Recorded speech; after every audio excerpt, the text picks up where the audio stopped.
Tiri Gjoci habit me deklaratën e tij tregon detaje nga kontrata me Big Brother VIP Albania.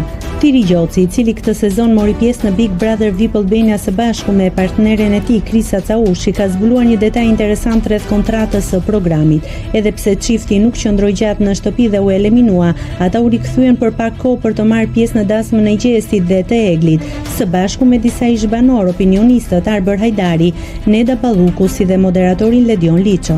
Së fundi gjatë një interviste, Tiri tregoi se e kishte shijuar këtë rikthim, por pa dashur zbuloi një aspekt të rregullave të brendshme. Ai tha se nuk kishte bërë një dhuratë për çiftin pasi është ndaluar me kontratë të sjellësh sende nga jashtë për të shmangur rrezikun e transmetimit të informacionit që mund të ndikonte në lojë.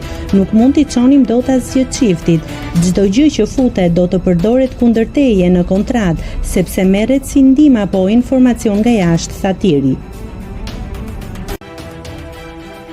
Nëse klikoni mbi butonin subscribe, do t'ju shfaqen të gjitha publikimet tona. Ju ftoj t'i bëni subscribe kanalit, të pëlqeni videot dhe të lini komentin tuaj.